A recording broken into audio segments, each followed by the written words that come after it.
Hello friends, welcome to Nagasri kitchen. ఇవాళ ఒక మంచి హెల్తీ రెసిపీ చూపించబోతున్నాను. ఇంట్లో ఎప్పుడైనా రాగి పిండితో ఇలా ఉప్పుడు పిండి చేసుకొని తిన్నారా?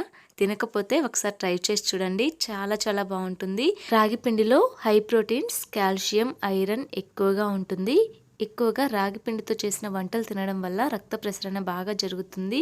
పిల్లలు కూడా దృఢంగా పెరుగుతారు. అలాగే ఒంటికి కావాల్సిన ప్రోటీన్స్ అన్ని కూడా పుష్కలంగా అందుతాయి. వారానికి 4-5 సార్లైనా రాగులతో చేసిన వంటల్ని తింటే ఇంట్లో అందరూ కూడా హెల్దీగా ఉంటారు. ముందుగా 1.5 కప్పు దాకా రాగి పిండి తీసుకోవాలి. ఈ రాగి పిండి బయట కొన్నదేనండి.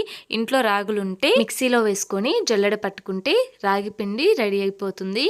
ఇలా రాగి పిండిని 1.5 కప్పు దాకా తీసుకోండి. ఒక మిక్సింగ్ బౌల్లోకి వేసుకొని అందులో కొంచెం కొంచెం వాటర్ పోసి రాగి పిండిని తడుపుకోవాలి. ఈ రాగి పిండిలో మరీ ఎక్కువగా ఒకేసారి నీళ్లు పోసేస్తే ముద్దలాగా ఫామ్ అవుతుంది.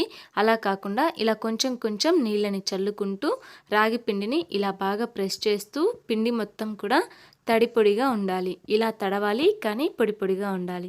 ఇలా వీడియో క్లిప్లో చూపిస్తున్న విధంగా కొంచెం కొంచెం నీళ్ళని చల్లుకుంటూ ఈ రాగి పిండి మొత్తం కూడా ఎక్కడ డ్రైగా లేకుండా మొత్తం బాగా తడుపుకోవాలి.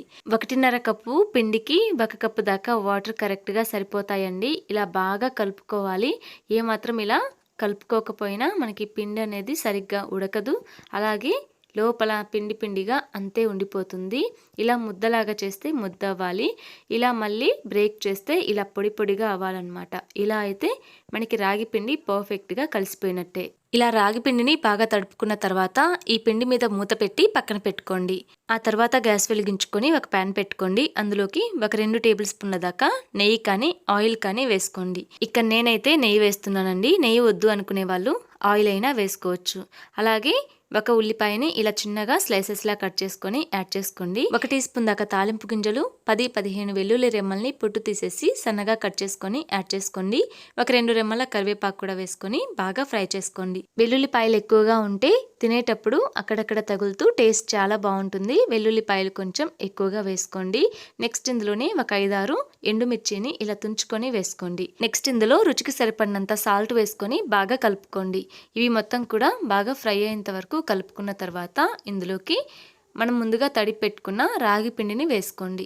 ఇలా రాగి పిండి మొత్తం కూడా వేసుకొని బాగా కలుపుతూ ఒక 10 నిమిషాల పాటు ఫ్లేమ్ని సిమ్లో పెట్టుకొని వేయించండి. ఇలా సిమ్లో పెట్టి వేయించడం వల్ల రాగి పిండి బాగా మగ్గి టేస్ట్ బాగుంటుందండి. ఇలా మీరు హై ఫ్లేమ్లో పెట్టి త్వరగా వేయించుకుంటే పిండి సరిగ్గా ఉడకదు, తినేటప్పుడు డ్రైగా అనిపిస్తుంది. కాబట్టి సిమ్లో పెట్టుకొని మాత్రమే నిదానంగా ఫ్రై చేసుకోండి. ఇలా బాగా వేగిపోయిన తర్వాత ఒకసారి కొంచెం టేస్ట్ చూసుకోండి. సాల్ట్ సరిపోకున్నట్లయితే ఒక చిన్న కప్లో వాటర్ పోసుకొని అందులో కొంచెం సాల్ట్ వేసుకొని ఆ వాటర్ని అందులో వేసుకోవాలి. ఇలా చల్లుకుంటే మనకి సాల్ట్ అనేది బాగా పడుతుంది పిండికి.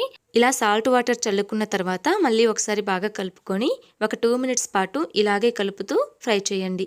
ఇలా 2 మినిట్స్ తర్వాత గ్యాస్ని ఆఫ్ చేసేసి ఎంతో హెల్దీగా రాగి ఉప్పుడు పిండి రెడీ అయిపోతుంది. ఒక 5 మినిట్స్ పాటు మూత పెట్టి ఆ తర్వాత సర్వ్ చేసుకోండి. ఈ రాగి ఉప్పుడు పిండి ఎంతమంది తిన్నారు? సరదాగా కామెంట్లో చెప్పండి. అలాగే ఈ రెసిపీ మీరు కూడా ట్రై చేసి మీకు ఎలా కుదిరిందో నాతో కామెంట్ రూపంలో షేర్ చేసుకోవడం అస్సలు మర్చిపోకండి. ఈ వీడియో మీకు నచ్చినట్లయితే లైక్ చేయండి. మీ ఫ్రెండ్స్కి, రిలేటివ్స్కి షేర్ చేయండి.